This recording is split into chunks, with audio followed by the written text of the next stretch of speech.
Thank you for watching this Last Mile Profits video. How much of a big deal is the new relationship between Biedronka and DHL in Poland? Carry on watching to find out more. Experience the future of convenience with modern Expo parcel lockers. Cutting-edge innovations that bring parcel delivery to a fundamentally new level. Follow the link in the description to find the best solution for your business. Gary, we are coming back to Poland, aka Lockerland, because finally there's a bit of consolidation. Well, I mean, it has been sort of, as an outsider, as you know, it's super dominated by, certainly in the news and our interest, by InPost, and sort of like InPost and everybody else sort of scrabbling for a foothold. So this sounds quite interesting.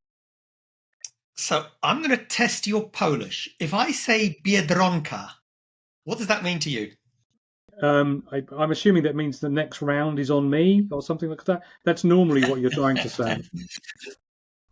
Well, I let myself in for that one, didn't I, Gary? But no, Biedronka is actually Ladybird, but that's irrelevant because Biedronka is probably the biggest discount retail brand in Poland with coverage of several thousand retail outlets, particularly in, I would say, rural areas. It's very, very well covered.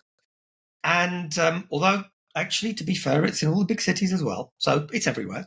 But is this and the latest news is this a homegrown Polish success story, this brand? Because I'll be honest, I don't know them. Well, actually, the owner is a company, very Polish name, Hieronimo Martens, which you might guess where they come from. The Iberian Peninsula in some way. I'm going to go out on a limb here. So you should know that one very well because you've got a place there. It's Portugal. Okay. So anyway, the story is this. Hieronimo Martens, aka Biedronka, have done a deal with DHL to become part of their out-of-home network. And that's big news because they have a lot of coverage. They did have some kind of relationship in the past with Switbox and others, but I think this is a big deal. They're really taking it to the next level. That in itself would not be so important.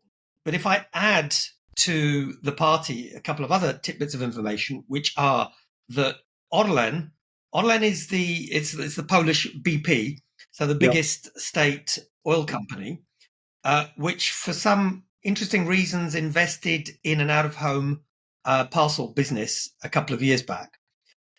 They already have a relationship with Allegro, the biggest Polish e-commerce, and now it seems that they've invited GLS on board to share their lockers. Okay. This is a big deal because GLS was the last of the big players that didn't really have a meaningful locker network. And what does this mean, Gary? Consolidation. So, but it's coming from the opposite direction. So, as you know, Quadient is looking at creating locker networks that are agnostic from the get-go. You know, specifically going out with an open network plan and inviting everybody to participate. This is the other way around. This is owned, bespoke, single-use, single carrier lockers coming together in a coalescence.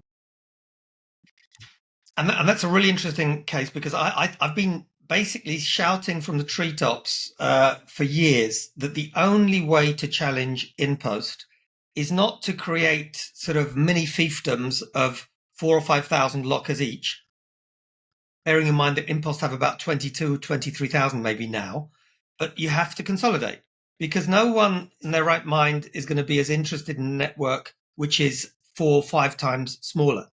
Whereas if the big guys get together and create an open network which has a similar number of lockers, well, that's going to really mean a realistic opportunity to compete. Particularly, of course, you know, Gary, it's going to be all about how it operates and how effective it is and whether they've got the right operational model. But, let's start with the fact if you don't have the density, you don't have the number of machines, it ain't going to work. No, everything is about convenience. If it's not about price, then the only other thing people will respond to is convenience. And if I've got a quarter of the number of lockers as my biggest competitor, on average, I'm going to ask customers to travel 4 times as far. It's just common sense that I'm not going to be in as many points. So I absolutely get that if you can get to the same level of convenience to the end customer as your rival, you can compete on equal footing.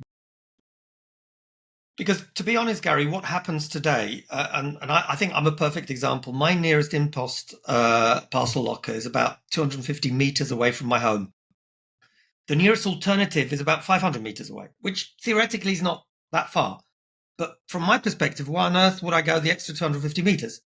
So, that's in an urban area. Of course, in rural areas, it's probably, those distances can be multiplied by 2 or 3. But still, I think that's a fact. That there is another thing. At the moment, it's incredibly frustrating to see 3, 4, 5 lockers next to each other, basically competing with each other and not supporting each other. So what would be a natural next step, in my view, would be that these networks start redistributing the lockers, so you don't end up having 4 in one place. You have perhaps 1 in one place, and then you have 3 or 4 other locations which can be covered. Well, and also bearing in mind that when you're looking at these lockers, and I'm sure you know this already, that the main control unit is probably 50 to 70% of the cost, and the additional add-ons to make the various locker sizes, whether it's 50 door, 80 door, 100, 120 door, is relatively little money. So having 4 lockers with 4 control units of each sort of 40 size is probably more than double the cost of having 1 locker with 1 central control unit and 120, 160 doors. Take up the same space, have the same throughput, but you can halve the cost, literally half the cost for deployment, because you're not putting out PCs and screens and scanners and everything else. So you're really going to drive the cost down as well. So even from a pure technology point of view, it makes sense. So technologically, it makes sense. Economically, it makes sense. Ecologically, it makes sense. Let's see if finally, this will actually come through in the thinking of the major carriers. One last thing I'll leave everyone with is the fact that actually Orlen is a government-controlled company. There's another government-controlled company called Poczta Polska, or Polish Post, which has, again, I can't remember the figures. If anyone's interested, you can check in the Last Mile Experts out-of-home report, sponsored by Quadient. And you can check exactly how much, but I think it's about 11, 12,000, maybe a bit more, that Polish Post has. So this would be an obvious and logical thing to actually add that to the mix.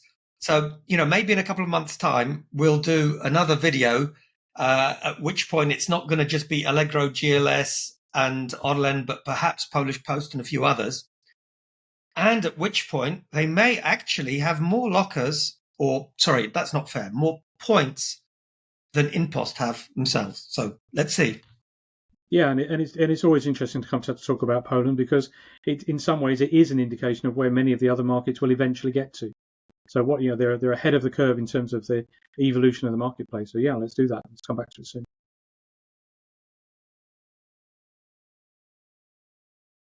Thanks for watching this Last Mile Profits video. For more up-to-date last mile news and analysis, subscribe to our YouTube channel and follow us on LinkedIn.